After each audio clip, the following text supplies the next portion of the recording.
Welcome to the home of football. Welcome to Monday night, which means welcome to the Fans Forum here on Arsenal Player.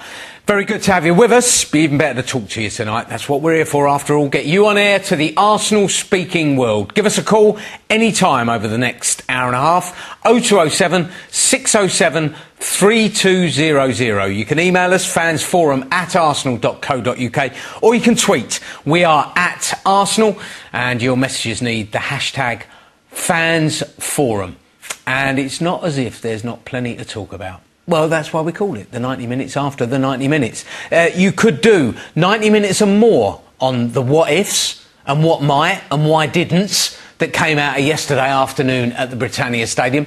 There is plenty to talk about it. Delighted to say we're in very good company to talk about it this evening. The best of company, actually. Guardian and Observer journalist, reporter, feature writer, and all-round just top Arsenal. Amy Lawrence, great to have you with us again. Hi, Tom. First of a new season. And just, you know, there was that little line from the gaffer after yesterday about something missing. And we kind of all knew what he meant. Because, well, clearly there is something missing. And, you know, a lot of people have jumped on that and said, oh, it's somebody missing. But I don't think that's what... That's something missing. Are we going to find that? Was he talking about something that he thinks we'll find on the training ground, or is that something we're going to go out and find in the transfer market between now and Friday? What happens? I think both. Okay. I think there's something missing is clearly when you've got a lot of new players, particularly in one area of the team. We've got an attack that's been very much changed in terms of personnel. Everybody expects things to happen overnight. It's not very realistic. People have short memories if they don't remember. It wasn't that long ago. The likes of Dennis Bergkamp and Thierry Henry needed 8 games to score, and didn't they half get some stick for it?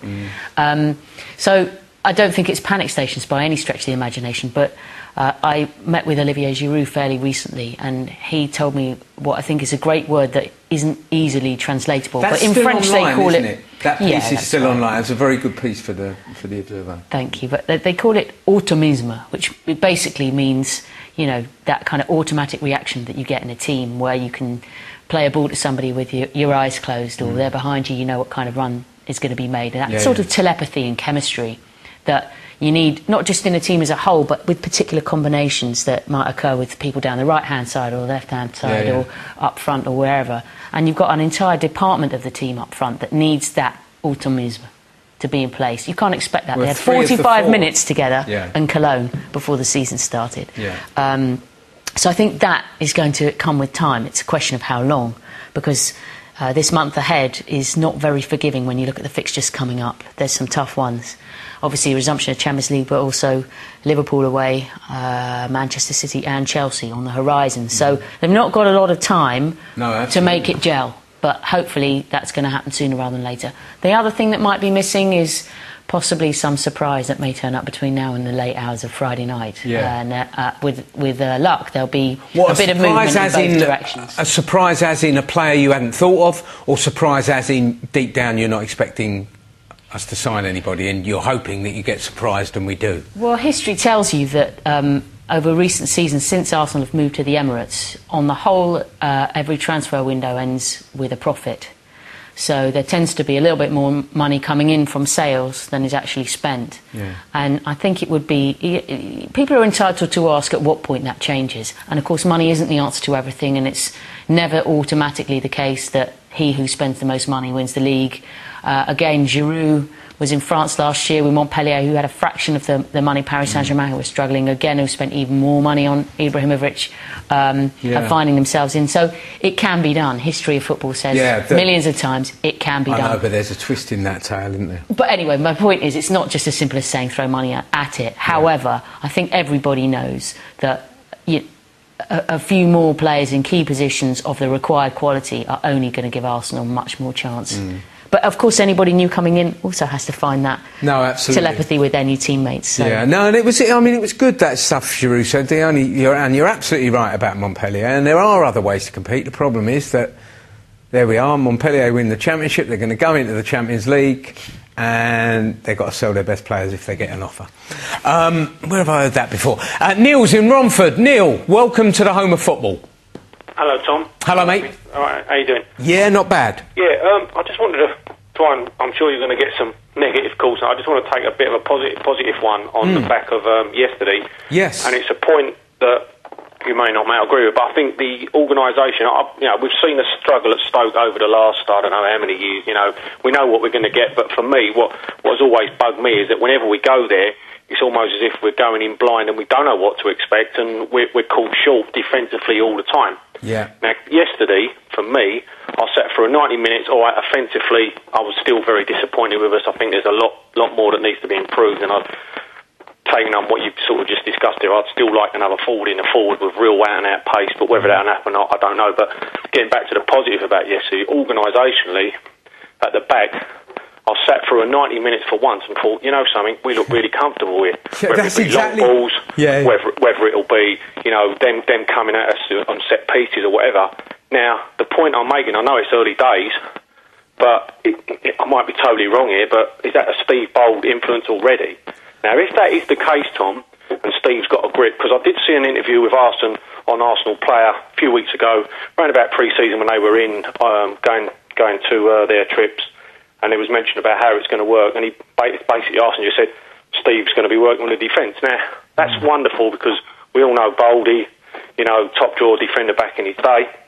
But what I find really, really frustrating with that is, and if and I know it's early days, but the fact remains, I look back on the wasted years here where we I'm not saying we'd have had a succession of trophies, but we've missed out on trophies for, a variety of reasons, but certainly one of the main ones for me has been a lack of organisation, a lack of, defending, proper defending when it really mattered. The only time I think we ever got close to defending properly over a period of time, and again, correct me if I'm wrong, it was the European Champions League when I believe Martin Keown was working with him on the training ground.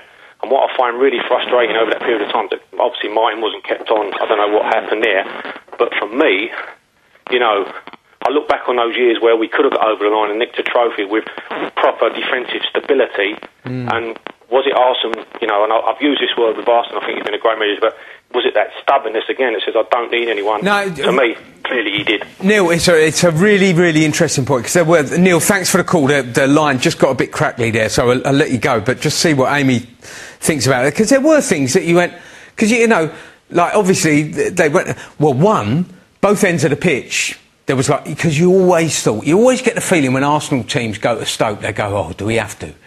Yesterday, both ends of the pitch, Giroud and obviously Mertesacker and Vermaelen, the physical challenge, they were going, yeah, we're fine with this, actually. But I just, the instruction that had obviously gone to Abu Dhabi, when they launch it long from a dead ball, obviously, if it's in open play and they launch it long, you can't always guarantee you'll be in the right place. But when it was like from goal kicks, from free kicks, you make sure you're jumping in front of Peter Crouch as well as the fella jumping behind. That's not like an Arsenal thing, is it? And you do look at that and say, there's something a bit different here. Well, I think I first detected something a bit different in the pre-season game at Cologne, where Arsenal went a goal ahead very quickly, and for those of us old enough to remember the glories of '89, it was a classic Stevie Bold near post click-on corner routine. And you thought, OK, so there's obviously some influence already in the training ground. And I think it's a brilliant point, Neil, and definitely, for me, the Stoke game showed much more relish. Not to be bullied, not to be afraid, not to be intimidated by the physical stuff. And I think most Arsenal fans seem to have had this feeling that it was quite a refreshing change to sit through a game at the Britannia Stadium and not be kind of cowering, watching through your fingertips nervously. If you see your team getting beaten up, you feel like you're getting beaten up. There wasn't that feeling of pressure. It was, it really did feel like, OK, you always know there's a possibility that you might get undone with one mistake and one high ball over the top from Stoke. But it felt comfortable, and that is a plus. And any side, everything else they tried to do, they couldn't do, and it really was. It was unbelievable. They just launched it non-stop. They absolutely got nothing out wide, because in the past we've been bothered by whether it's Pennant and Etherington or whoever it was. They found other ways of getting at us. They'd run out of ideas after 20 minutes and just started launching it. When you see a home goalkeeper wasting time before half-time, the team's struggling. But I think when you consider that all decent teams, in theory, are built from the back, it's another good sign. And the fact that the front still needs attention or still needs time, if the back wasn't working either, then Arsenal could find themselves in trouble. So the fact that the back seems to be a little bit more ready for what's coming is hugely positive. But I think crucial is what happens in the next couple of weeks or so when they're going to have some tougher tests. It'll be a completely different challenge on Sunday at Anfield. Jitesh is in Johannesburg. Jitesh, Neil, thanks very much indeed for the call. Jitesh, welcome to the home of football. Good to have you with us. Good to be on your fans forum. I'm so excited. It's my first time, eh? Hey, it's very good to have you with us. I've got such great memories of Johannesburg from 2010. It's great to have you with us. Definitely. I'd just like to comment. Firstly, Arsenal's defence certainly improved. And basically, what my main concern is that I find when it comes to the box, when it comes to Jovino creates a lot of play. It takes on two players, but when he reaches at least two players, he must at least pass the ball for Podolski or Giroud. And I think he tries to take on too many players on his own. Yeah, he didn't have his best afternoon yesterday, did he, to be fair? I mean, he's a very good player. He can take on one or two players, but you cannot take on the whole team on your own. Yeah. You know? It was interesting because strictly speaking, I'm not sure I've ever seen him play in that position. I don't think I've ever seen Jovino play wide right for Arsenal, which meant he was there, exactly what you're saying, to provide for other people. When he's playing on the left, he comes in on his right, and, his job, I think, is to, get into the box and score goals, whereas yesterday the job was obviously to provide for others, and that's why he was picked, presumably, ahead of Theo or Alex Oxlade-Chamberlain. Jitesh, I'd like to ask you a question, if I may. What would be your preferred striking arrangements with what Arsenal has currently at the moment? Obviously, Podolski played in the middle of the first game of the season against Sunderland. Giroud played in the middle against Stoke with Podolski out on the left and Jovino. How would you like to see it play out? Do you think Walcott should be playing? Do you think Oxlade-Chamberlain should be in one of those positions? What would be your choice? So my choice is that Oxlade-Chamberlain, I don't think he is good enough for full 90 minutes, I think he'll be more creative when he's more better off as a substitute for the last 30 minutes just to up the pace. Walcott, I think he's just great. He can, when he gets his ball and he runs, he takes on 2-3 players. He's got the potential to score. To last season against Tottenham, I'm not sure if you can remember that game. He scored 2 goals there. Impressive form from Walcott in that sense. Yeah. Jitesh, thanks very much indeed for the call. Great to speak to you. Alex is in North Carolina. Whereabouts in North Carolina, Alex? Give us a town or a city or something. Yeah, hello. How you doing? Yeah, good. Okay. I want to make I watched the Arsenal game, yesterday. They played so well, they dominated the game and all that, Yeah.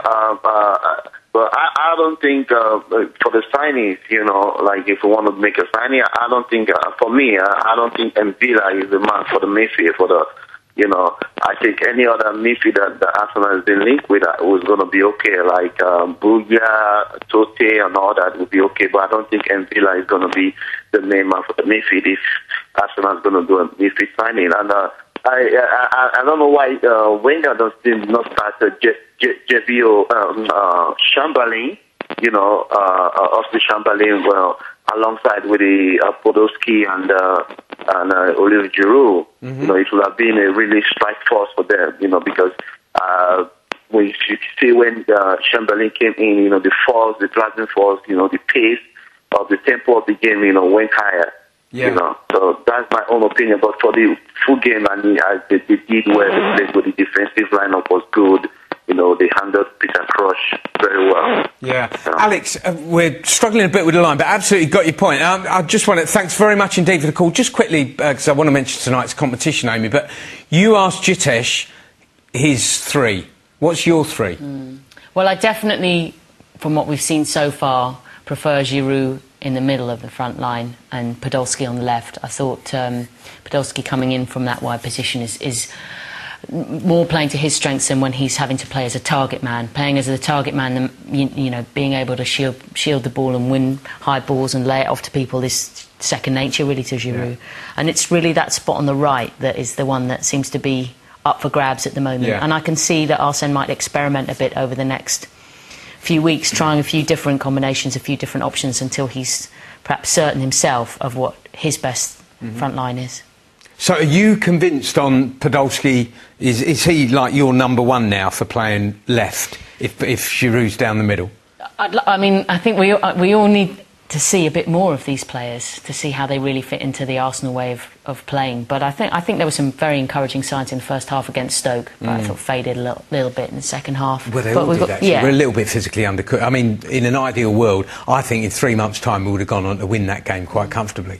But just when all that possession starts to take its toll on the other team, I thought we kind of ran out of steam, and the influential players ran out of steam. Cazorla ran out of steam after an hour, didn't he? And Diaby ran out of steam. Just physically, none of them played 90 minutes in. You know, these are the first 90 minutes of the season.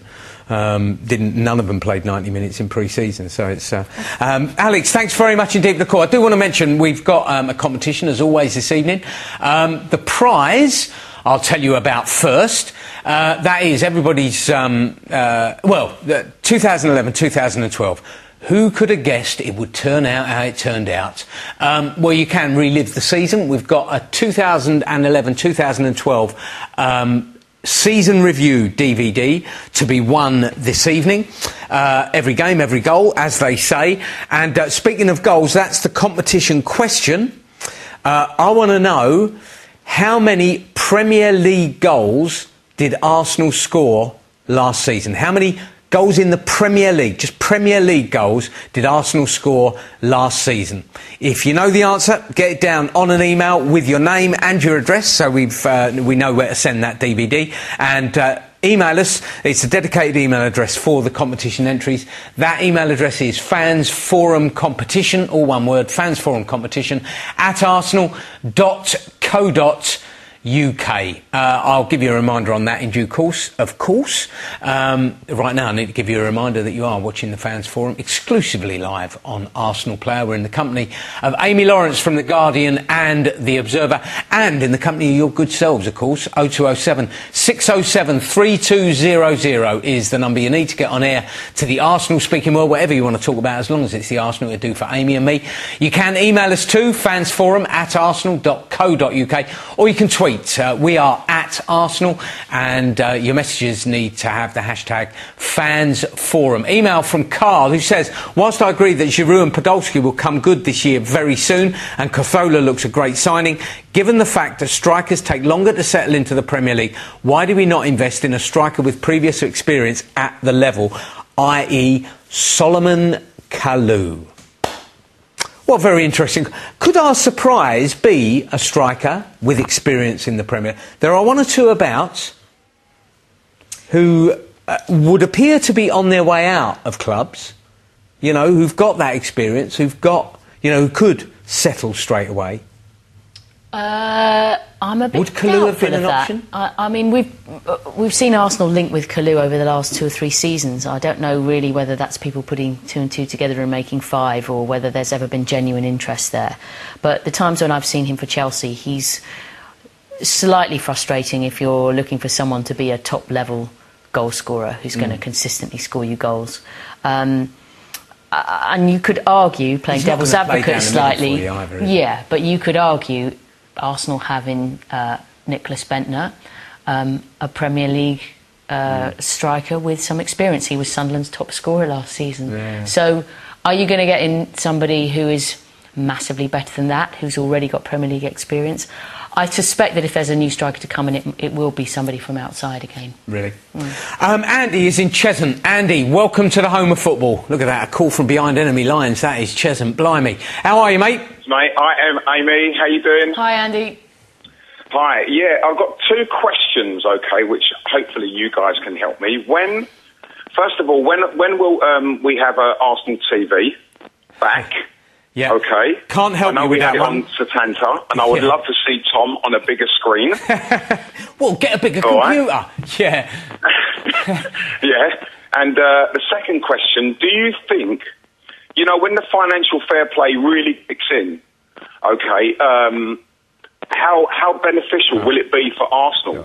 I mean, because I really do believe if Platini is 100% focused on it and assertive with it, and he's honest about making sure that all the clubs are kept in line in the case being of their finances, I honestly believe that Arsenal will be one of the forerunners, and that's when we'll really start winning the league, and we'll start winning a lot more cups. And a lot of the top players will want to come to the Arsenal. Yeah, I can't help you with the Arsenal TV thing. I think we're going how we're going, and you know, and of course there are ways of getting Arsenal player onto your TV, but that is if there's one question needs addressing in the world of art, you've got to take a position on that, haven't you? Is financial fair play going to make any difference? Is it going to make a big difference? Is it going to be a game changer? What's your reading? Well, I have to be honest and say, Andy, that I actually asked Arsene Wenger this question the other day in a recent press conference, where I think it was just after the Van Persie sale, and the question was, is financial fair play going to make the difference? And does he believe that it really can happen? And rather sadly, his answer was vague, but it was obvious that he doesn't have absolute faith that it's going to come in the way that everybody would hope it would. Clearly, if it does come in as it should, and the figures can't be manipulated, Arsenal would be in a fantastic position moving forwards, because it's going to be a massive handicap to the mega-rich clubs. The trouble is, there's one example needed to emphasise just how difficult it's going to be to implement. Manchester City negotiated with their sponsors and their owners a £400 million deal, which was all linked up with naming rights of the stadium and sponsorship of this, and it was effectively a way of manoeuvring around the regulations so that Manchester City got a great big whack of cash that wasn't going to be, you know, counted in the same way. It was going to be seen as income that was generated as if it was generated by shirt sales or a marketing deal. So until they can tie up all those loose ends which ensure that the mega clubs don't find ways around the system, it's still going to be... It might make a small difference, but I don't think it's going to make the gigantic difference to enable Arsenal to suddenly be fighting sort of nose-to-nose with the Man Cities and Chelseas of this world. Yeah, Andy, great question. I think Amy's absolutely right. Whatever difference it's going to make, you've got to go about your business assuming it's going to make no difference at all. If we're hanging on waiting for Michel Platini to sort things out for the Arsenal, we could be waiting a while. Thanks for the call. Mark is in Watford. Mark, welcome to the home of football. Good to have you with us. Good evening. Evening. Question for Amy. How long before do you think it's going to take for Arsenal to stop selling their top players year after year? Thanks, Mark. That is a good question and a horrible one, and it's pretty much linked up with what we were talking about before. Somewhere along the lines, it's got to be linked in with Arsenal being able to make enough money to be able to withstand the kind of finances that are going on at other clubs. The biggest problem is salaries.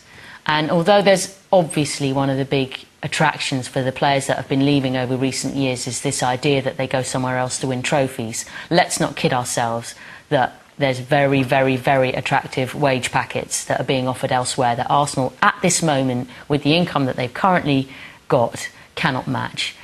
When the stadium is more paid for further down the line, and there's also a very crucial period coming up where a lot of the marketing deals that were tied in with moving to the Emirates, and Arsenal were maybe a little bit too desperate to get the money in, that they didn't get the best deals possible. When they can be renegotiated soon, hopefully there's going to be another big windfall. And the other thing that may or may not make a difference is the new Premier League television rights deal, which is worth £3 billion to the club. And that's going to come in at the beginning of next season. So whether or not all these things assist Arsenal in giving them a bit more financial power, to whether they want to pay those massive salaries is a slightly different question, but should they wish to pay slightly bigger salaries, at least they'd have the capacity to do so. So that's really Mark, what do you to. think? Because to say slightly bigger salaries is being a bit ingenuous, isn't it? Because what we're talking about is people doubling or trebling, quadrupling in some cases, what they're on, to go and, obviously the most successful club in recent history, Barcelona, by some distance, are the biggest payers in world football. They outpay Manchester City comfortably. So, Alexander Song has gone there not for a little bit more, he's gone there for 3 or 4 times as much. How long do you think, Mark, or are you getting worried that we're kind of stuck in this cycle that we seem to be in? I think we're stuck in this cycle for another 2 years, personally, until the new, I think it's Nike deal comes up, and possibly the sponsor of the shirts. I mean, Tom, I felt come June, I thought we were going to actually challenge hard with Man City and Chelsea, and then we sold Van Persie and Song, and then I felt deflated again. Yeah. And to me, this happens year after year, and there's got to be a point where you say, stop, I can't keep selling these top players. Yeah. Fringe players maybe, but you're not going to get anywhere if you do keep selling these top players. Yeah. But the thing is, though, Mark, I'm not convinced that, unless you're going to say, because what you're talking about, those clubs that people are going to, the Manchester Cities, Manchester United to some extent, but certainly the Manchester Cities, the Real Madrids, the Barcelonas of this world, you're not talking about kind of pushing the boat out a bit to compete. This is what I'm saying. It's not about paying a bit more. If you're going to compete on wages, it is completely kind of tearing up everything you've done, and you've got to pay, you're talking about 2, 3 and 4 times the salaries being on offer, and that's I don't know quite, because people talk about it, and even the way you phrased it, you talk about we sold our best players as if it was our choice to sell them. Now, it's not our choice to sell them; it's their choice to go, and to behave well or otherwise in order to facilitate going. So I'm not quite sure. I think you may be right, Mark. I think we need to find... It's like Giroud said in his interview with you, Amy. I'm not convinced that we can go, yeah, we've got to do what Man City does. Unless you go out and find, your Sheikh Mansour, or and you're happy about doing that and whatever. But otherwise, I think you have to find other ways to compete, because you're not going to... I don't really think a new Nike deal is going to make a difference to what you're paying as opposed to what a Manchester City are paying. Yeah, I think there's also the other factor, which is it's not just the players that you're selling because of the situation, the financial situation in football at the moment, but it's also the ones that you're not buying. And I thought it was interesting when you see the impact that Eden Hazard has had on Chelsea. He's a player that really, if you rewind a little bit of time, probably would have come to Arsenal. And Arsenal have been following him. Arsenal was obviously very, very much following his progress from a very young age. I think contact was made with Lille when he was a teenager. And at that point, he was still very young. He didn't want to come. They didn't want to sell. It didn't quite happen. And by the time he's got to this stage of his development, there's no way that Arsenal could even put a bid down, because he's gone off the scale. But that's always been the case. The sort of player. That's always been the case. That's Arsene's... Well, but it wasn't the case when Arsenal bought Thierry Henry. No, but Thierry Henry wasn't the top. Look, he'd won the World Cup, but what we were buying was, at that time, Amy, you remember, was not what we got. What we were buying, what we bought, was what Arsene saw in Thierry. I agree with it. Whereas now, the whole world, all of Europe, anybody could have bought Thierry Henry. Thierry Henry was up for sale in a way that Eden Hazard, it wasn't like Thierry went, I've got these millions of clubs who are after me, and, Juventus went, we've got all these... I know what you're saying, but what I'm saying is it's a double-edged disadvantage that Arsenal have got. Yeah, absolutely. In that it's also affecting the players that they might once have been able to gone out and recruit as well, and even that's becoming more difficult, as well as hanging on to your best players. Yeah. So it's tough. No, and I think absolutely. people have to... Arsene obviously comes in for a lot of stick, and I think sometimes people mistakenly think all these decisions are Arsene's. None of us really know for sure to what extent it's Arsene's choices, or to what extent it's the way that the club is and he's having to deal with where we are. But he, every single season, has to effectively restart the team, rebuild the team. That's tough. And No, I it think is tough. to be in the Champions League consistently every season when you're rebuilding every season with some of your best players gone is an incredible achievement. No, absolutely. But you know, Mark, it's a great question and it's a great point. I just feel like got to find another way. As Giroud said, you've got to go into the battle with different values, because if you're going to say, oh well, we'll spend that much money, you know, they don't care. They know the cost of everything and the value of nothing. Who we're competing against, they're not. It's not. You can't, but if Arsenal want to find a different way and want to build those values, they need to keep a team together. Yeah, absolutely. So. You can't always do that in a year and then start again the next year. No, absolutely. That's the challenge that is almost insurmountable. Thanks very much indeed for the call. 0207 607 3200 to play your part in the 90 minutes after the 90 minutes. 0207 607 3200. You can email us fansforum@arsenal.co.uk, or you can tweet. We are at Arsenal, and you need to hashtag your messages Fans Forum. Just going to run a couple of calls together, really. We'll shut up for a minute. You have your say, and then we'll kind of we'll pick up at the end. First, we're going to hear from Abdul in Poplar. Abdul, welcome to Home of Football. Just have your say, and then we'll move on. Talking about transfer, I just make no bad so that's going to make everyone realise that we're in the game for winning trophies, not to finish top four. Abdul, thank you. That was a little bit Norman Collier, but I think we got the general drift. Akil's in Hounslow. Akil, welcome. You will have no problem making your point, I'm sure. Fire away. Hi, Tom. Hiya. Just a few thoughts on the game yesterday. How's that Stoke for the game? Hence why the voice is a little bit croaky. I was really impressed with Oliver Giroud, actually. I spoke to people sort of on the train back, and it was a little bit mixed. But I thought he was sort of he's something different. We haven't had that in years. He was a bit of sort of an old-fashioned English striker. I mean, someone said the last was probably Alan Smith, and I just thought the way he battled, held it up, you know, he chased everything. I thought he was quite good. Obviously, the question is, can he keep it up and can he add goals? But I think goals will come, and when you've got someone as good as Santi Cazorla sort of behind, I'm quite happy with that, and I do think goals will come. And for a team that used to ship goals, we've kept 2 clean sheets.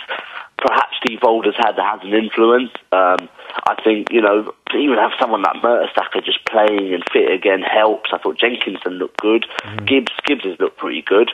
So, I mean, overall, I'm quite happy. I'm not near a computer, so I haven't sort of heard the show, so I don't know what others are saying, but I'm relatively happy. And even, I watched the game again today, and I saw Arteta's sort of interview, and, he was in his interview saying sort of it's not good enough and stuff, which, if that's in the public domain, and as a vice-captain, he must be saying stuff like that in the dressing room, and that's brilliant as well, that the mentality looks like it's slightly different. Yeah. So I'm not too worried at the moment. I think that the goals will come, and if we can stay solid at the back, I do think we can grow, and I think we've got the foundation now. But obviously the big test will come next week, and in September when we play City and Chelsea. But I'm fairly confident at the moment. Akil, thanks very much indeed. Lawrence is in Milton Keynes. Lawrence, welcome to the Home of Football. Fire away. Hi, Tom. A bit of a change of what's been talked about already. I sort of want to go into what we could see this week in the transfer market.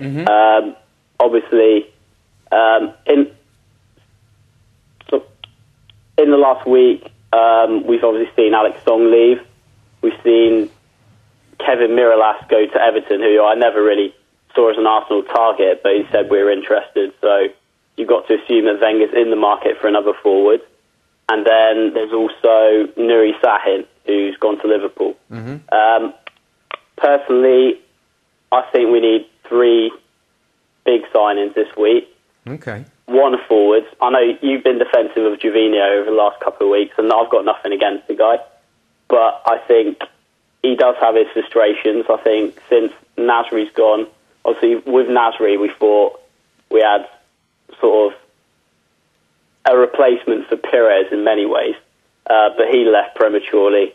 We've got Gervinho. I think we're missing that man who can cut inside and bend one into the far corner or put a good cross in. Gervinho's just a little bit frustrating in the final third with his final pass and whatnot.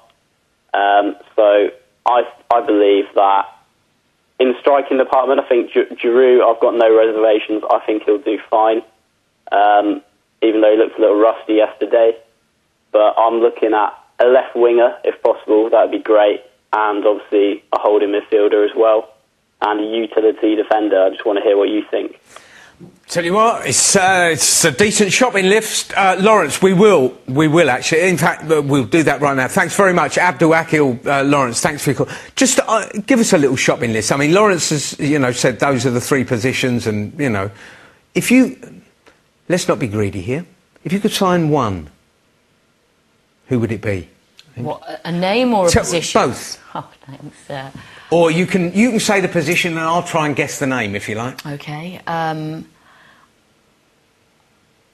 I would have to say a defensive midfield player would be number one priority. A proper defensive midfield player who's disciplined and tough, and when you're in an away game and it's all going against you, somebody who's very much going to protect that back four and stand up and be counted.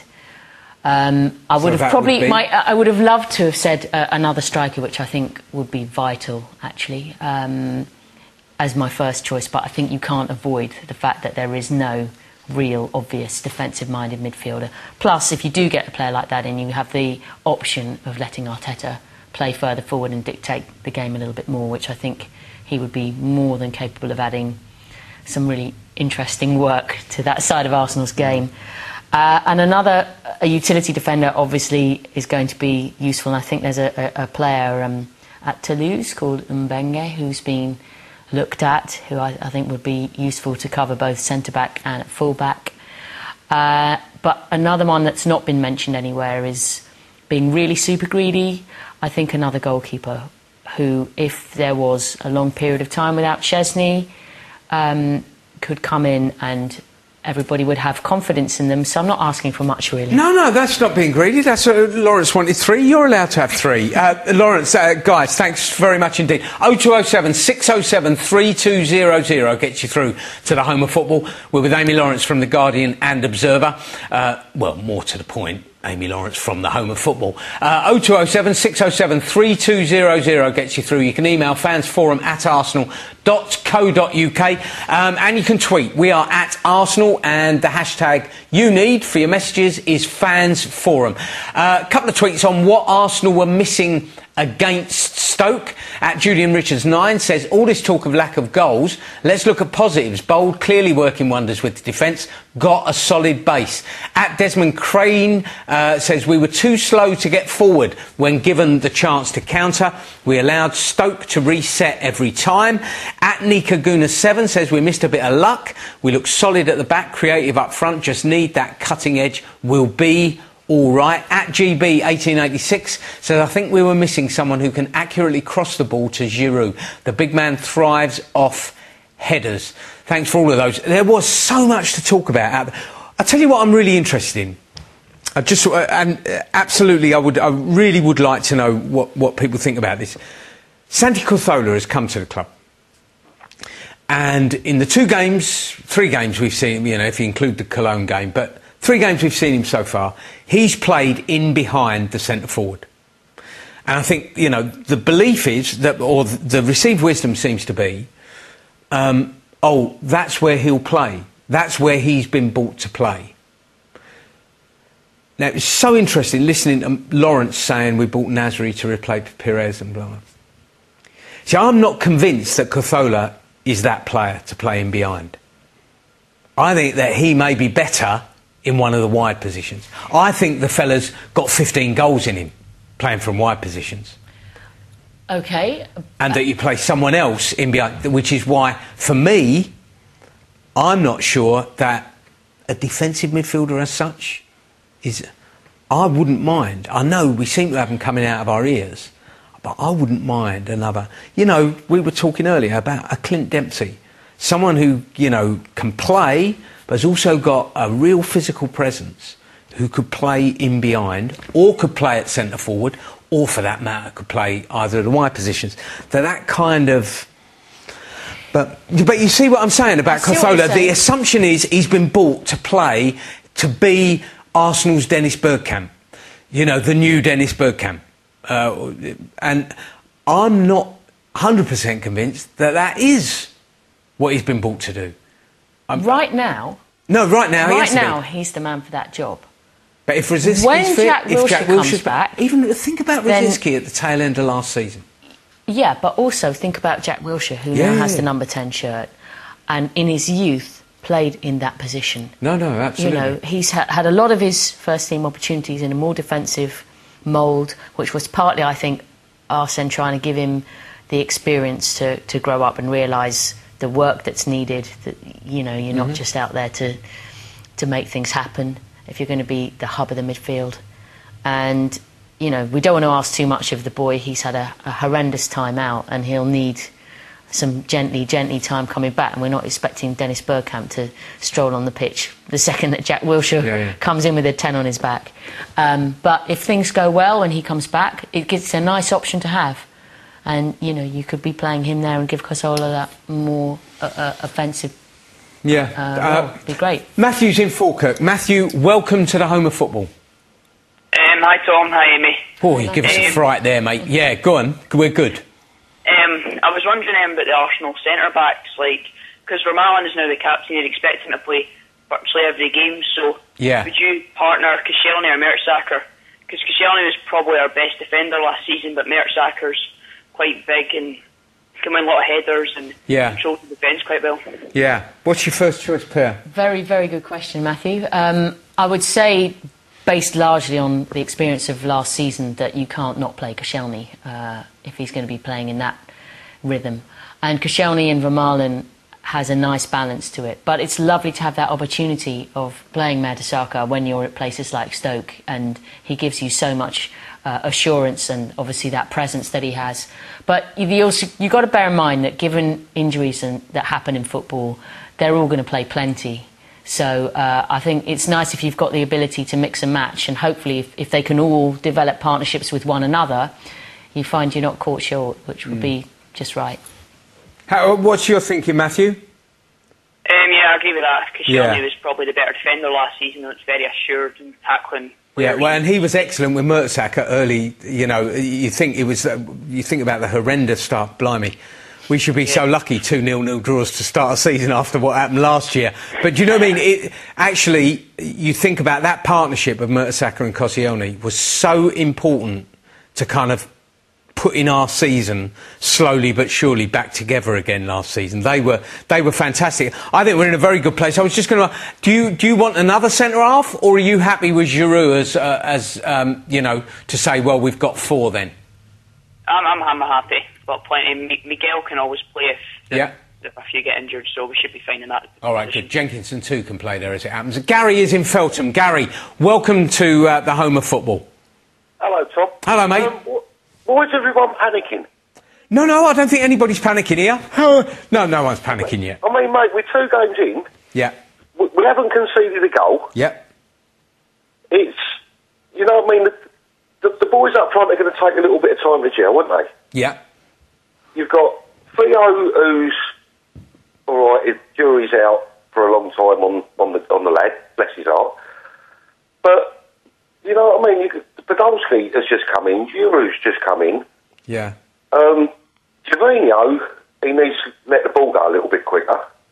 You've got quality players behind him. I mean that Cazorla, he's a quality lad.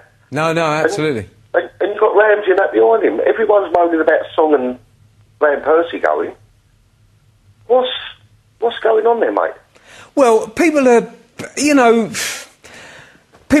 worried about losing. It's not even necessarily losing Song and losing Van Persie. It's losing players, full stop. Losing players who, in an ideal world, you would keep on the premises and build. I don't think anybody's panicking, Gary. I have yet to meet. Certainly there were a few panicking this time last season, perhaps with good good reason. But do you know what I mean? I don't think anybody's panicking. I think the only thing is that there's a bit of a feeling of kind of... Because I don't know an Arsenal supporter who's not thinking at the moment, we'll be all right. You know, looks at the players we've brought in, looks at the players who are now a year older, you know, the Alex Oxlade-Chamberlains of this world, looks at players like Abu Diaby, like Jack Wilshere coming back from injury, looks at the development of lads like Jenkinson and Gibbs, and doesn't go, we're going to be all right. But there's a slight sinking feeling that goes with that, we're going to be all right, which is, if you're saying we're going to be all right, what you're not saying is we're going to have a right go at winning the league this year. And I can't find many Arsenal supporters who are thinking anything other than we're going to be all right. I can't find many who are saying, with this group right now, put together at this point, we are going to make a proper go of it about winning the league again. Yeah, I think you're spot on. Gary, I don't know if you're, you know many people who are panicking, but I agree with you, Tom. I think people have been very reasonable tonight ringing in. There hasn't been any crazy calls of people calling for outlandish things. I think most Arsenal fans realise that the way that Arsenal are right now, you know, unfortunately, it's not about trying to win the league. In a dream scenario, you'd have kept your best players, bought the new players in. If we'd got what we've got and we still had Song and Van Persie on the premises, you would be thinking about having a chance of winning the league. Yeah, but unfortunately, life's not like that at the moment. So, you know, given where everything was this time last year, it looks a bit more settled and more stable, and you hope that it can kick on from there. But if we're saying that if we had Song still on the premises, if we had Van Persie still on the premises, and I absolutely understand, and I don't really think there's anybody kind of going, oh, we should have kept it, you know. Van Persie did what Van Persie did over the summer, boom, gone. You know, whatever people felt about him last season has gone, thanks to the circumstances. Likewise with Song, really. But are we in a place now, if everybody's saying we're going to be all right, could we yet, between now and Friday, go and find the couple of players that make us go, oh, actually, we could be better than all right? We could actually have a go. Do you think, is that wildly optimistic, or is that just, you know, the optimism of which I'm accused of fostering all the time? It's wildly optimistic. However, we could. It's perfectly possible. What Arsenal fans are waiting for is a situation at Emirates Stadium since the move that they spend more money on transfers than come in. It's not happened yet. I know. This might be the perfect time. We've got past where we need to do that, haven't we? With the, you know, with paying down the debt and stuff. And I think, you know, as a signal, I think that would be something that, as a message to the supporters, it would be very much welcome if Arsenal were perceived as showing more ambition by going out and spending what might amount to some fairly, you know, healthy amounts of money on getting some really good quality. And really good quality is available for not that much money, and Santi Cazorla is exactly that case in point. An absolute steal for a player of that calibre. Absolutely. And one or two more of that kind of quality, maybe, if they come in and can gel straight away, can make a massive difference. If you leave it too late, Ames, you don't have that thing of, oh, if Arsenal were interested, we should be too. You know, you get them on the last day, nobody's outbidding you. Sam's in Harwich. Sam, welcome to the home of football. Good to have you with us. I'd just like to talk about Giroud. I think he's actually a very good striker. I did actually watch him quite a lot in the French league last year. Did you? And I think the problem with him is the fact that for a year and a half, since Van Persie's been back and he scored that free kick against Birmingham all that time ago, he's been used to a striker basically scoring a goal every game, 2 games. And that is hinting our view on Giroud, and it shouldn't, because he's not as good as Van Persie. And in my view, there's no one better than Van Persie, apart from obviously Messi and Ronaldo. And then people are saying go and buy these strikers like Llorente, Falcao, Lewandowski, but I don't think they would leave their clubs for Arsenal at the moment, to be honest, and I don't think that's the Wenger way either, to go and buy players at their peak for a lot of money. I think we should give Giroud time. And people say, like, Henry wasn't very good, but I don't think he'll be as good as Henry, obviously, because he was just amazing. Yeah. No, it's a really interesting point you make, Sam. I must admit, I wouldn't mind having a go at digging Lewandowski out. Bristol, well, I do like him. I really like him.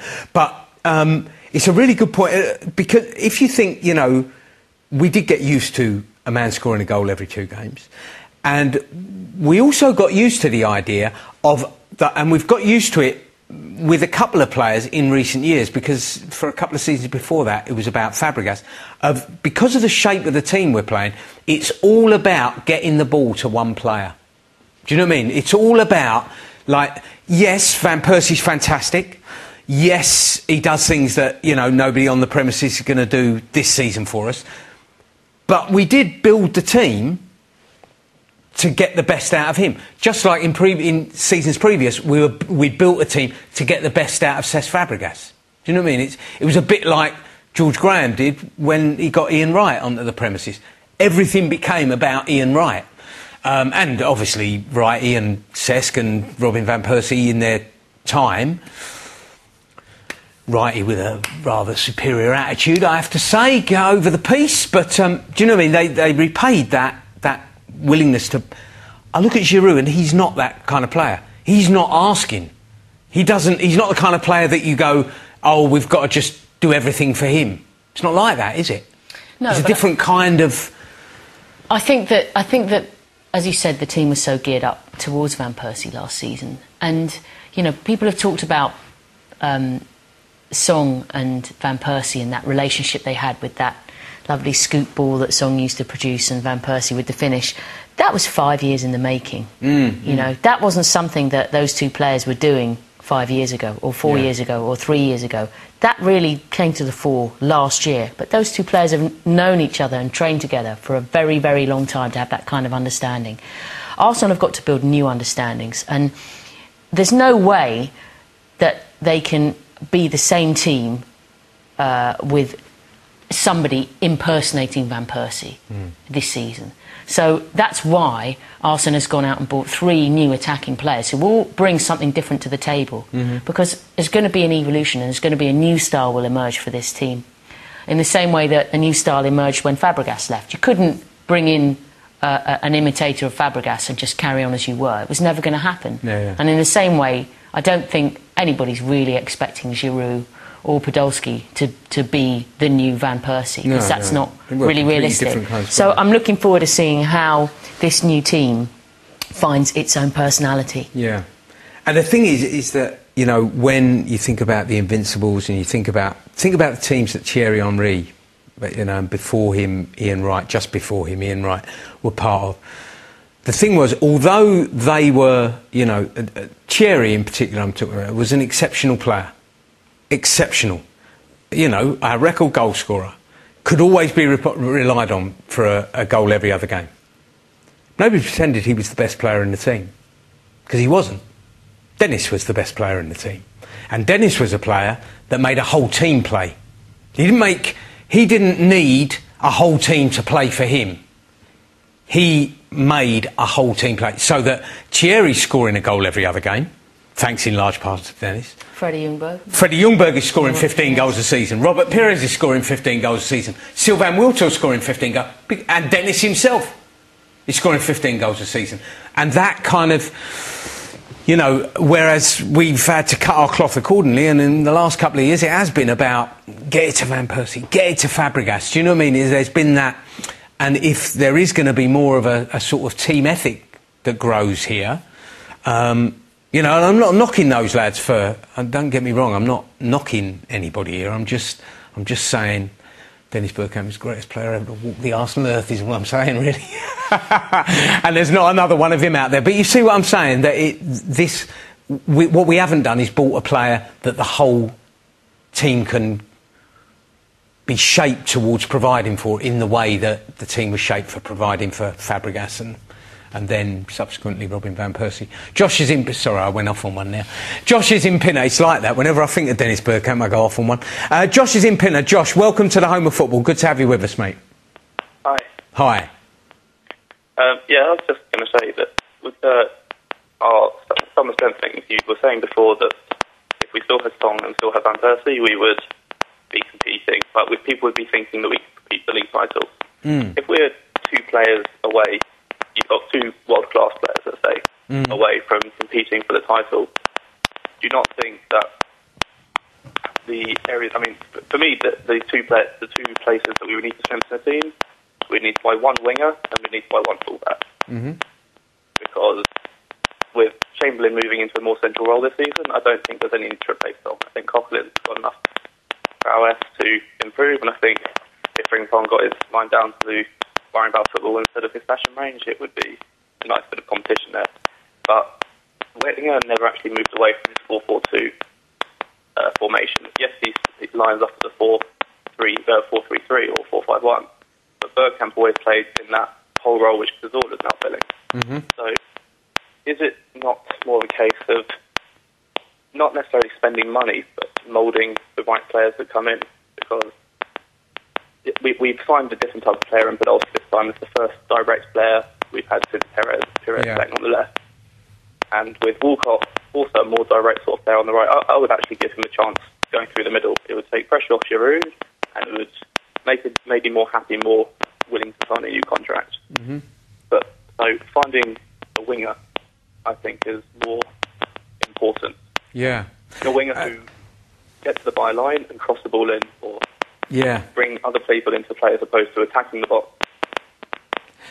Josh, thanks very much indeed for the call. Was it just me, or was there a crackle and a half on there? But there's an interesting one actually to say, well, if you're saying we could have thought about competing for the title if we kept those two players, and I'm not saying necessarily we would have won the title if we kept those two players we lost over the summer, but there would be a feeling of kind of onward momentum, and that you know is Josh right that, well, either we should go out and get those now, or that there are actually people already here where if you kind of work out the right square peg for the square hole and the round hole for the round peg, actually you've already got the players here to make up for the loss of those two. I think probably neither quite are going to get you into an automatic title-winning position at this stage. You can definitely hope for improvement, but even if you can possibly manage to go and buy another Van Persie and another Song-type player in the next few days, they still have to adapt. And we've seen already that the new players that have come in, that's not necessarily something that happens in 3 seconds. And if you try and take the players that are already here and mould that team, well, that's what's more or less going to be happening anyway. And clearly, I think this team can evolve and grow and turn into something much better. But whether it can go into a title... Who? He was saying a winger.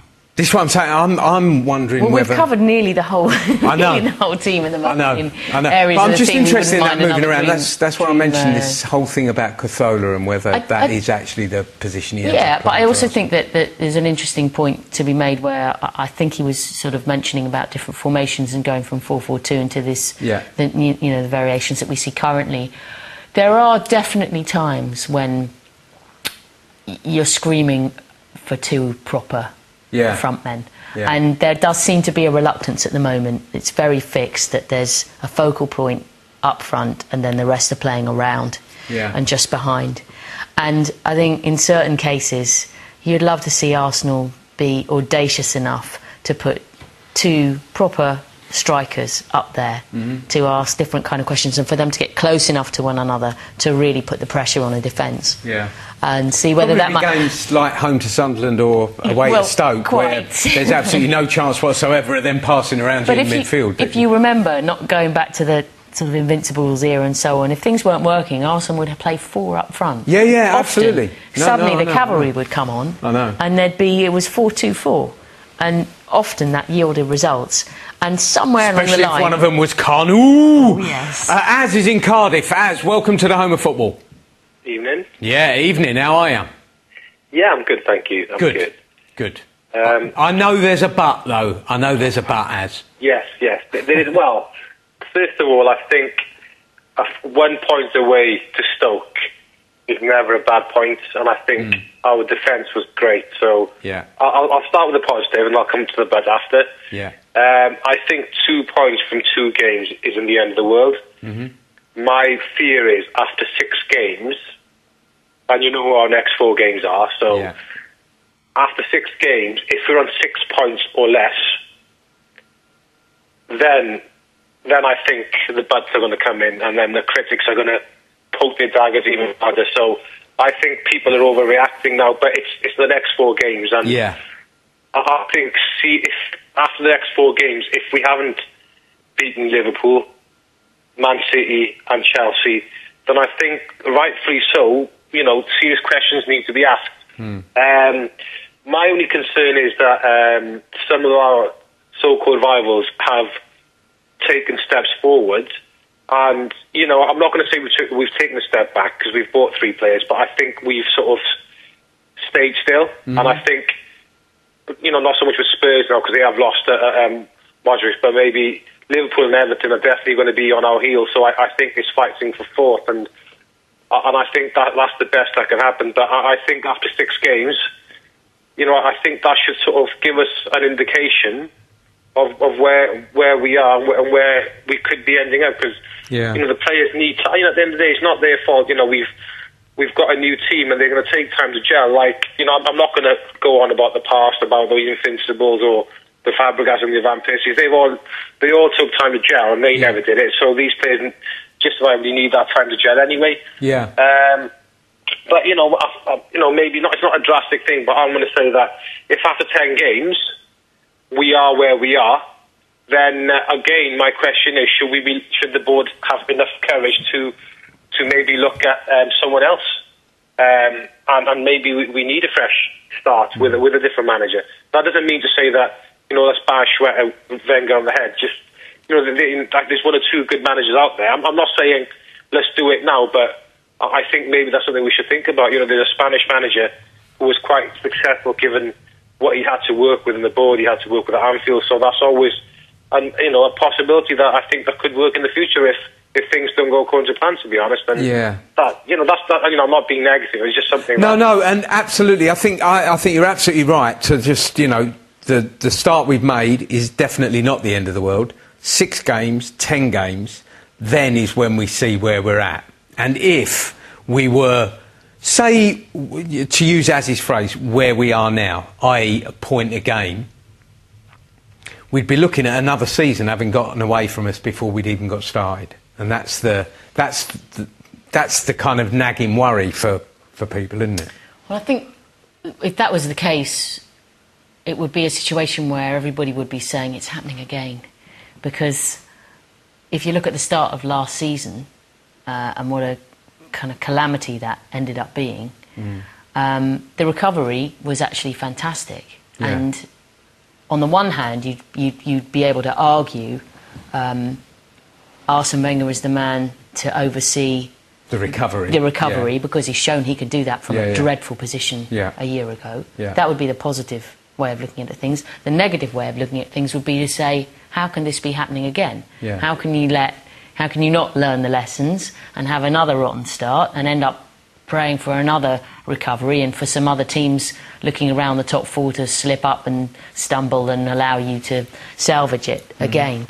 So I can see that if that were the case, the worst situation would be there'd probably be, a bit like last year, a lot of discord within the ranks, and that was a really horrible period for Arsenal, where you had kind of Arsenal against Arsenal, where you had some people who were vehemently, quite aggressively at times seeking change and very down on everything, and others who were very trying to be supportive and give a bit more time to people who have done well for the club to carry on getting it right or trying to get it right. So I just hope that whatever does go on over these next few weeks, and one doesn't want to be predicting that it's going to go horribly wrong. It might go fantastically well. Exactly. But it would be. I just hope it doesn't get into another situation where everybody seems to be at loggerheads with everybody else about the best way forward, because that was a tough time for everybody. 0207 607 3200 gets you through to the home of football with myself and Amy Lawrence from The Guardian and The Observer. You can email us fansforum@arsenal.co.uk, and you can tweet. We are at Arsenal, and you need the hashtag #FansForum. We're also on Facebook, obviously, and your comments include on the ideal front 3. Logan Reynolds reckons Walcott on the right, Gervinho on the left, and spend some money on a dedicated striker. Plus, Dempsey is looking for a move from Fulham. Let's pick him up. Guy Kamana Mapata says Walcott on the right, where he's happy playing, Podolski on the left and Giroud in the centre. That is a good combination. Tyro Ipai says Giroud, Podolski, Chamberlain, but for a 4-4-2 formation, which I think is better, we should have Giroud and Podolski.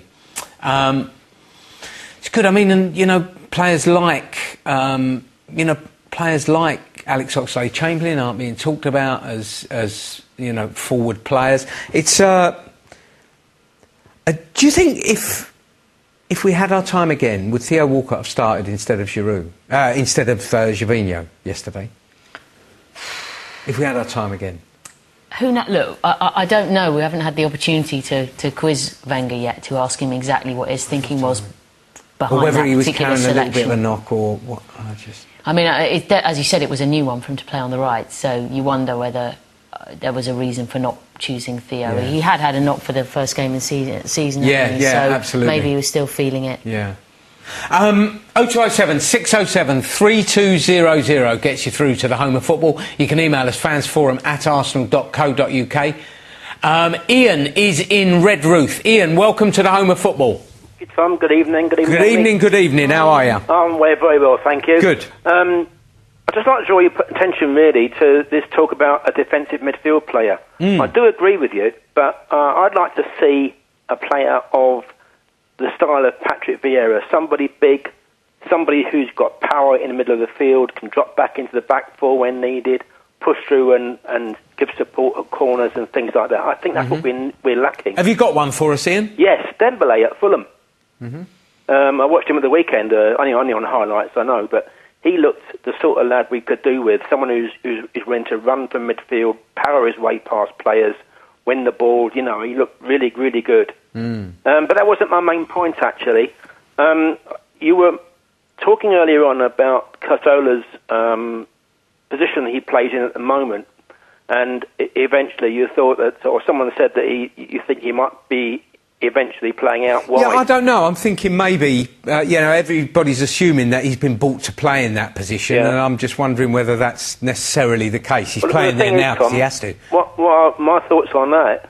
We've had a player in the squad who I think Arsenal has misused completely, who could play the role that Cazorla's playing now. Who? And that's Andre Arshavin.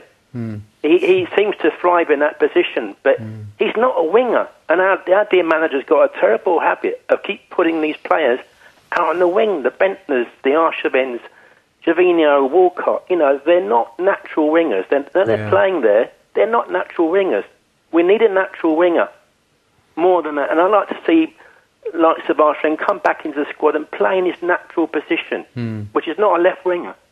You know. Would you like to see Andre Arshavin here for another season at least? Yes, I would. Yeah, I mean, whatever you say about him, he's a world-class player. He's a blooming good footballer. When he came to Arsenal first of all, everyone was raving about him. We thought, God, this is a great signing, you know. Yeah. Great shot, you know, very little backlift, very surprising the way he scored his goals. Looked really good, and suddenly he's pushed out on the left wing where, you know, you can't play his game out there. What do you think, Ames?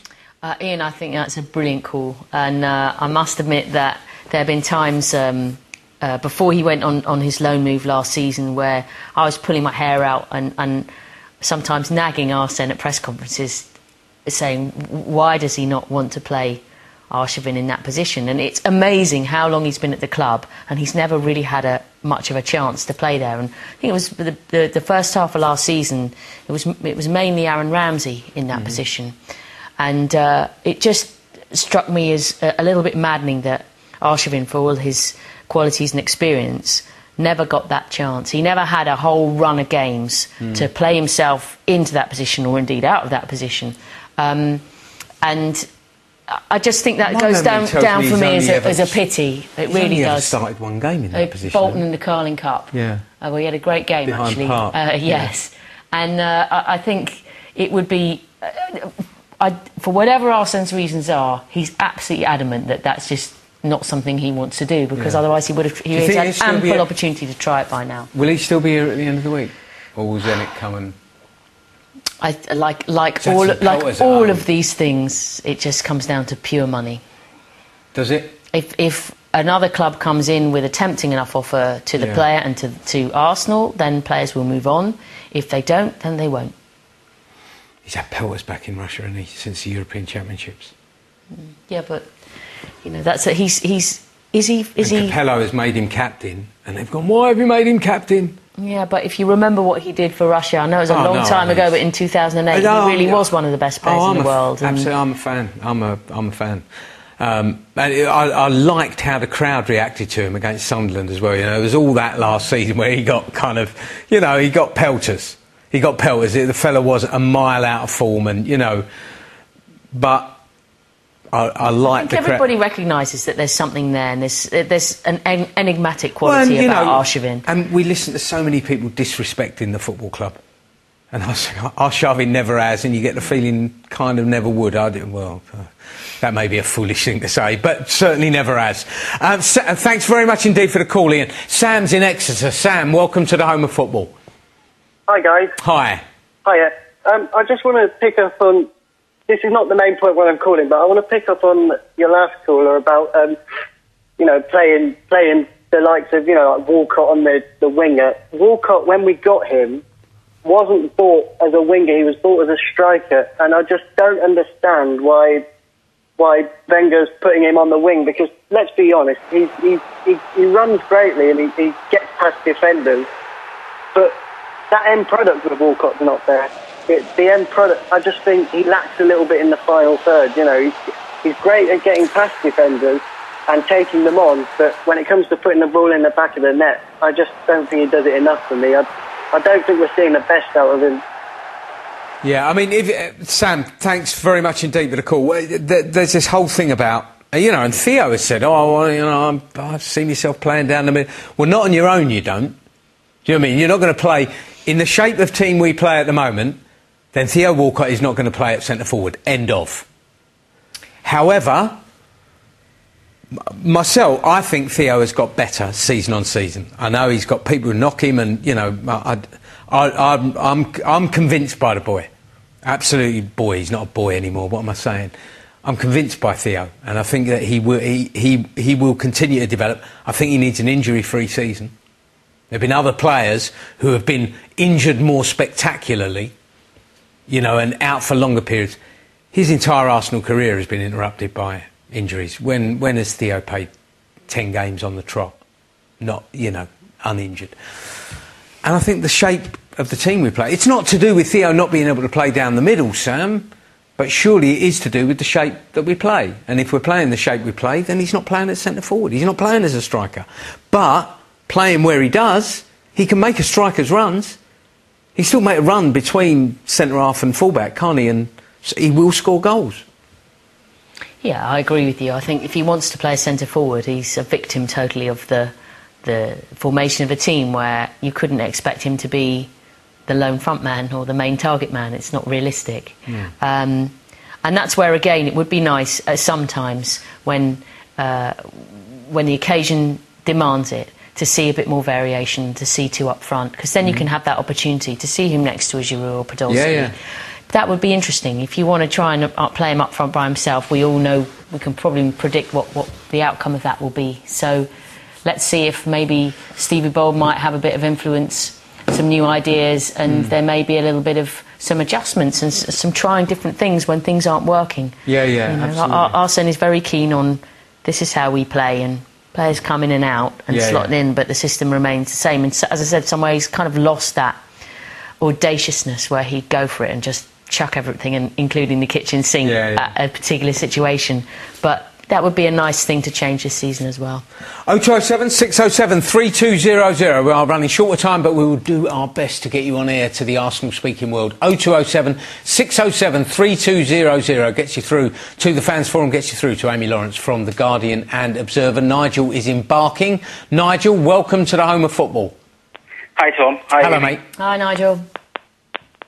Amy, fantastic point about Arsenal not being as fluid as they can be.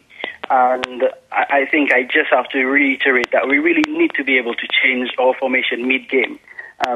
That being said, just want to touch on one thing, as said, considering replacing Wenger. Really and truly, with our budget and our financial situation, I don't think we would be able to find a better manager out there. I mean, the actual clout that Guardiola, Mourinho, they've got with Barcelona, Chelsea, Mancini at City. I don't think none of them would be able to do the job with Wenger's budget. That being said, what I think frustrates a lot of us fans is that Arsenal sort of turned into a business club, where rather than break even to get success on the pitch, we'd rather have a profitable year so that we end up runners-up or fourth spot. And that's quite frustrating. I, for one, would much rather see Van Persie being sold to Juventus for 10 million, 5 million, rather than give him to Manchester United or Man City. Equally so with Nasri the year before. Song left, fair enough, to Barcelona, so that's not going to affect us. So I can understand that. It's a good bit of business, 15 million. And although I would have loved to see him on board, I can understand that it's a good piece of business. Additionally, we've got to find a way to bring Usmanov on board. I mean, he's a businessman, and if we're thinking of Arsenal these days, it's all about business as opposed to results on the pitch. So some sort of alliance should really be made with Usmanov, because, I mean, he's the richest guy from Russia right now, more money than Chelsea. So something really needs to be done in that sense, where he needs to be brought on board so that we can try to reinvigorate the system. Because at the moment, it just seems that we take 2 steps forward, 1 step backwards. And I think that's what's really frustrating, because this summer I was really, really overjoyed when we got Podolski and then we got Giroud. And then I've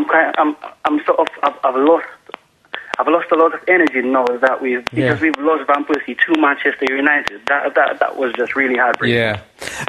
Thanks very much indeed for the call. Couple of points there. It's I mean, I don't know about alliances and one thing and another. I think you do need to decide how you want your football club to be, don't you?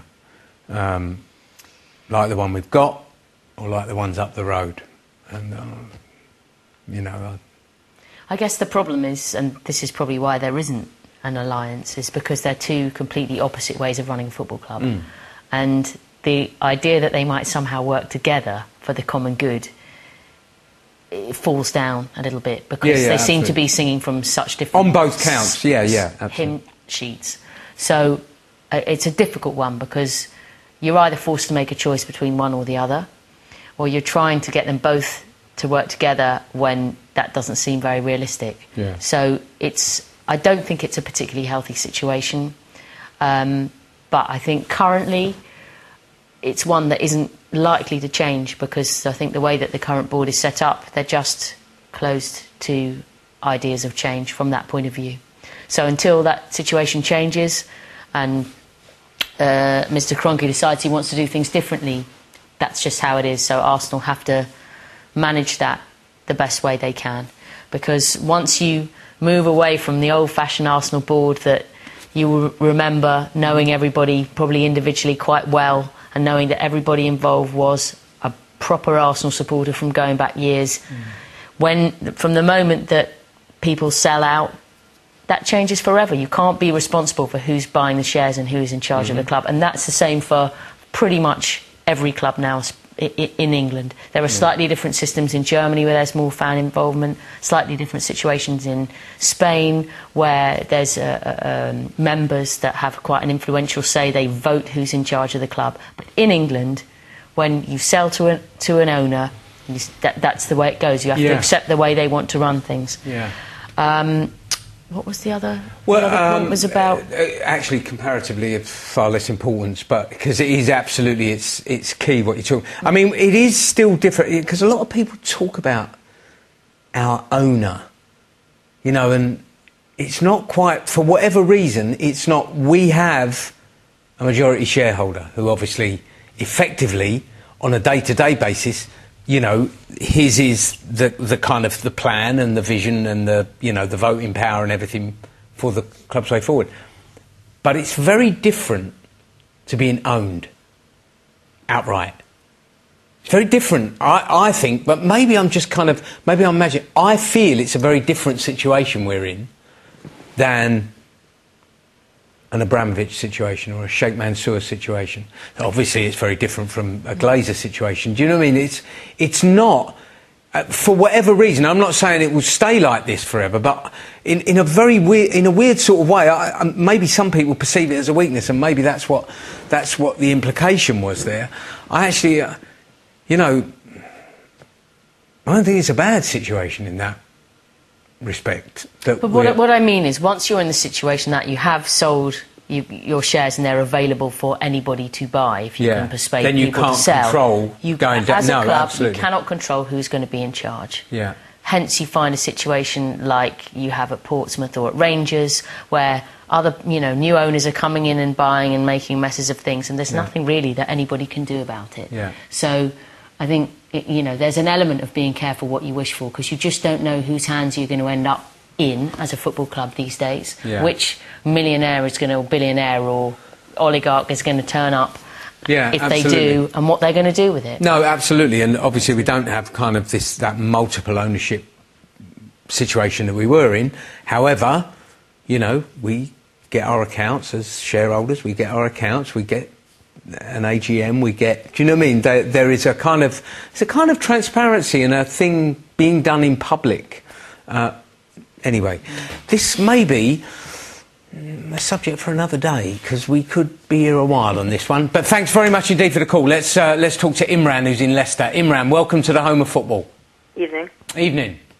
Yeah, I'd just like to discuss the topic of signing a new centre forward. Yeah. Yeah. What do you think of re-signing Eduardo? He has stated his desire to have a second spell at Arsenal. Firstly, he'd cost cheap, and he's a left and right-footed finisher. Wouldn't be a bad addition to our strike, which does need improving in my point of view. Imran, I'd have knocked you down a few years ago for the suggestion, simply because for years we all turned around and said, well, Arsene never goes back, which he didn't do for a very, very long time. Now he can't help himself. He loves it. Very willing to go and revisit old ground, and we've seen with Sol Campbell, with Jens Lehmann, with Thierry Henry, of course, that he's now a little bit more open to going back for players who have played at the club before. I wonder whether Eduardo has done quite enough at Shakhtar Donetsk to convince that... Score goals against us. Well... But don't they always, yeah.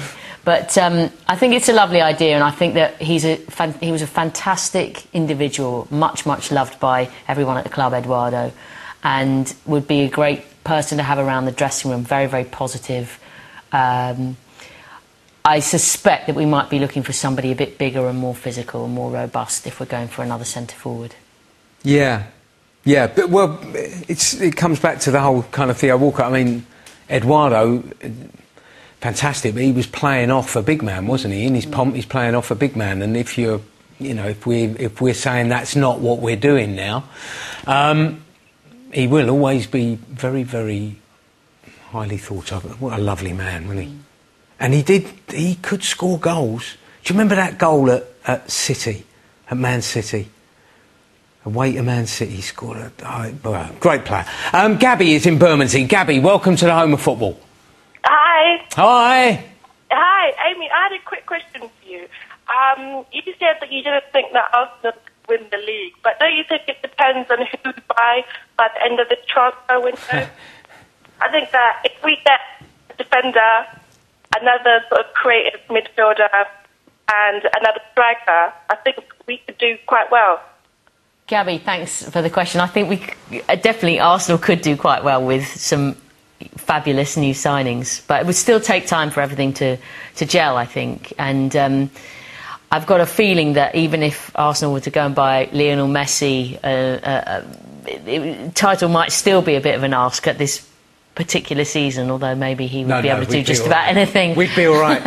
But no, I think most Arsenal fans would and should be happy with improvement. Now, improving on third place is tough, given the competition out there.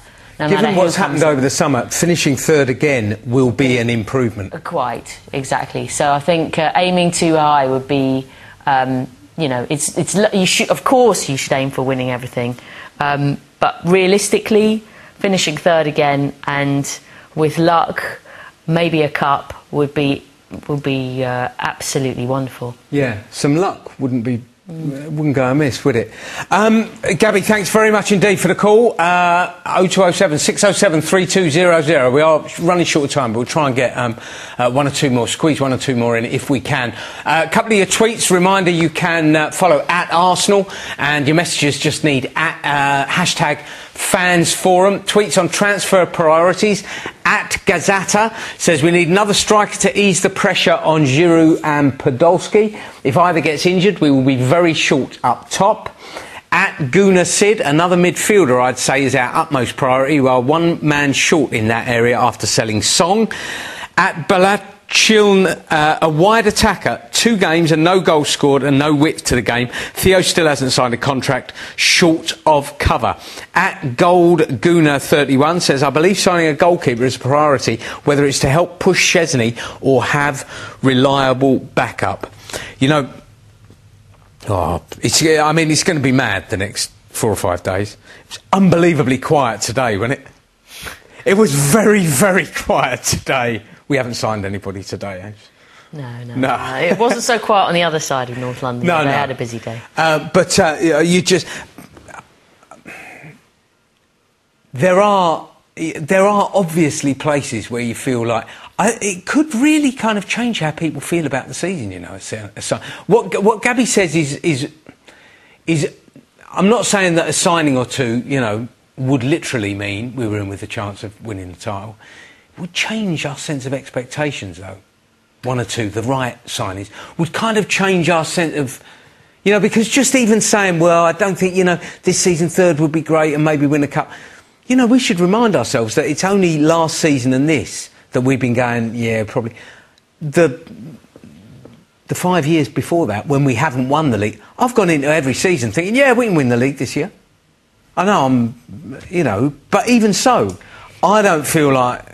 But it's all about, I think, Tom, who comes in, and we all know much better now than to be too deceived by names, because over the years Arsene Wenger has delivered gold when the name didn't come, absolutely, written in gold, but the player was gold.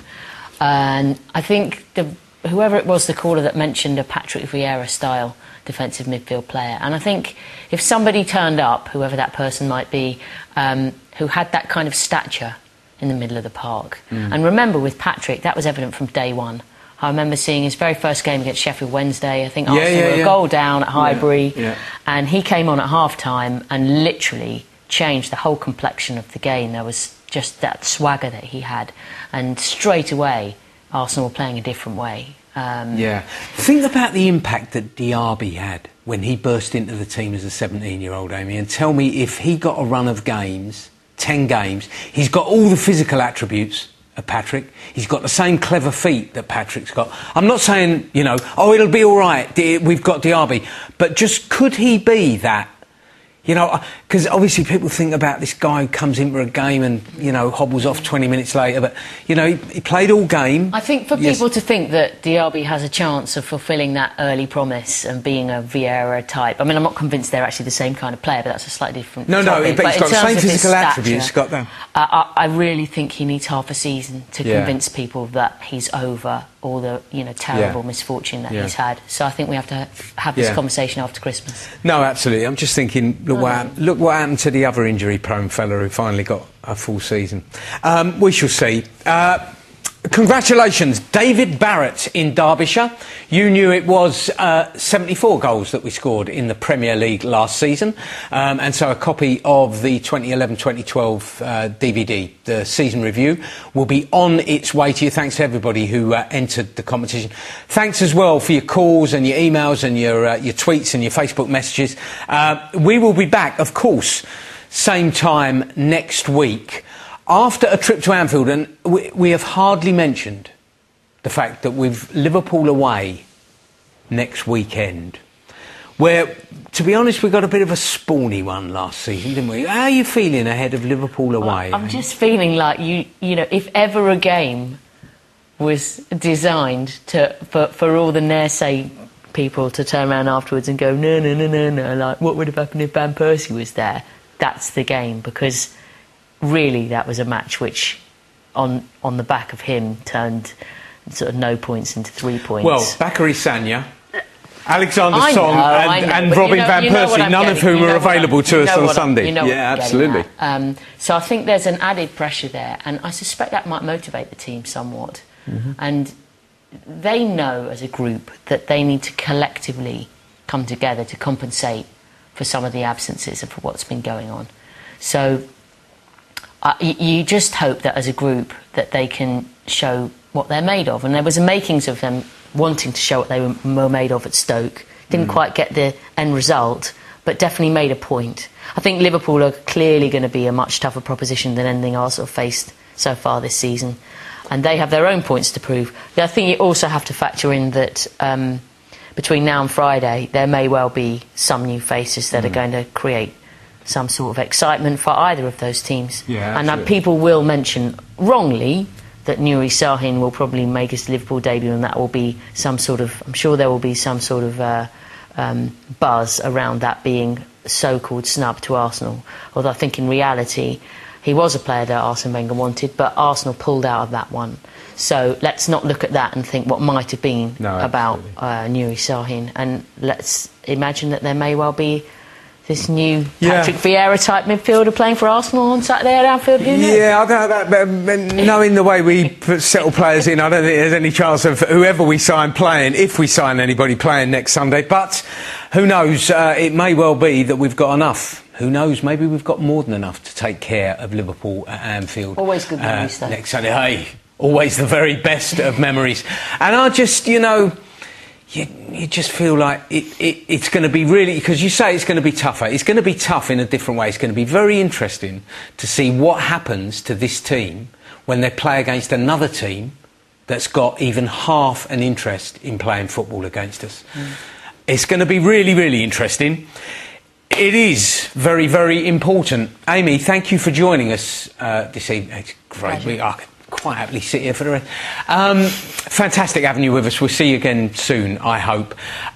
See you at Anfield, no doubt, next Sunday. And please join us next Monday, 7:30, at the home of football for the 90 minutes after what we hope is going to be a memorable 90 in the Northwest. Up the Arsenal!